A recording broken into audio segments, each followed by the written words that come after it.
It's no secret that Answers in Genesis absolutely detest evolution. The way they see it, it's nothing more than a bunch of satanic lies and people who are using evolution for the sole purpose of denying God and biblical authority. But surely a fundamentalist, young earth creationist Christian group like Answers in Genesis could not possibly accept the theory of evolution. However, when you put together all of the quotes and little footnotes and tidbits and little bits of evolutionary science that Answers in Genesis grudgingly accept, it becomes apparent that Answers in Genesis have accidentally admitted that they do believe that evolution is real and that it works. We begin with former AIG speaker Gary Parker's book Creation, Facts of Life, published in 2006. In chapter 2.2, Natural Selection, Gary writes, "Replacing the creator God with what he called the war for nature, Darwin claimed that all appearance of design in biology is the result of time, chance, struggle and death, the process of natural selection. Is there any evidence that Darwin was right? Can nature select as well as man? Answer: there is considerable evidence that Darwin was indeed correct about natural selection and the war of nature." Next up is transitional forms. In 1995, Kurt Wise wrote an article for AIG's Technical Journal, Volume 9, Number 2, called Towards a Creationist Understanding of Transitional Forms. In it, he said, "Evidence for not just one, but for all three of the species level and above types of stratomorphic intermediates expected by macroevolutionary theory is surely strong enough for macroevolutionary theory. Creationists therefore need to accept this fact. It certainly cannot be said that traditional creation theory predicted any of these fossil finds." AIG's Rejected Brethren Creation Ministries International also acknowledged transitional fossils, though very grudgingly.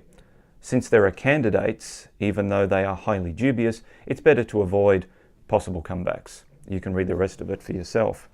Of course, Creation Ministries International pretend that there's only a handful of transitional fossils. As an anti-science organisation, they are forced to ignore the actual evidence in favour of biblical creation. And if you want transitional fossils, here's a few.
So the next one is mutational change increases information.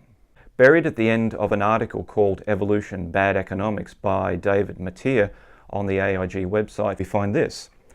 Although it has never been observed, it is theoretically possible that a mutational change could marginally increase the amount of genetic information, but any marginal increase would be overwhelmed by the continual downward regression.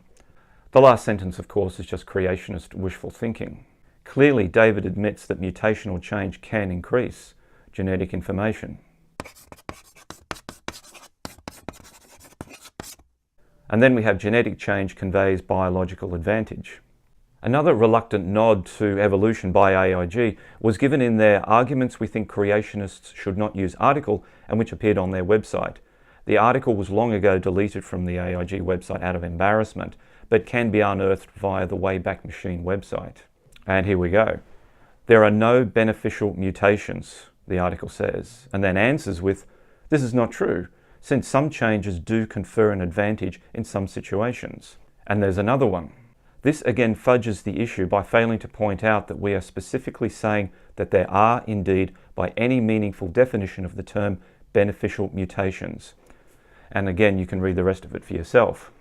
This piece is from a very lengthy, publicly aired debate between Answers in Genesis and Kent Hovind, a devout creationist and conspiracy theorist. One of the problems that Kent had with the article that AIG wrote about arguments we think creationists shouldn't use was that Kent was still using some of those arguments. And then we come to speciation. This is what National Geographic had to say about it. What is speciation?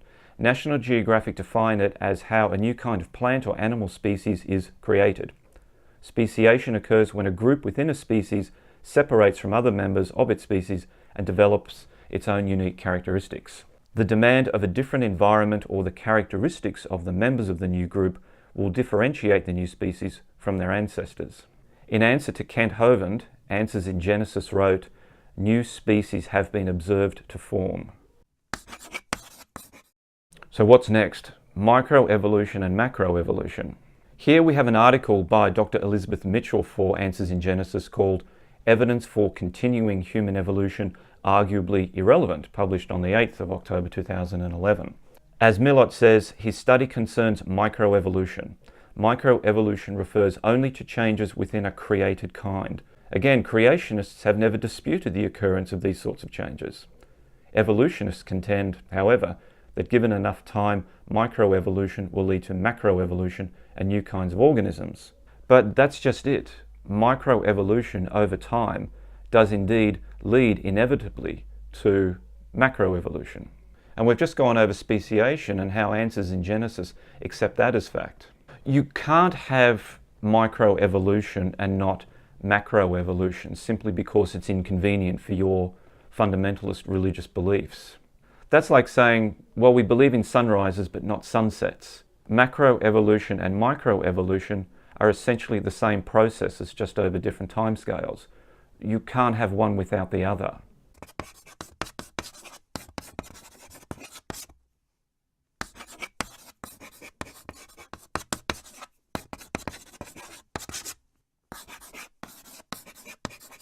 So when you add up all of these little quotes and footnotes and articles and little things that they've admitted, put it all together, you realize that accidentally and clumsily, Answers in Genesis have admitted that they do believe in the mechanisms of evolution.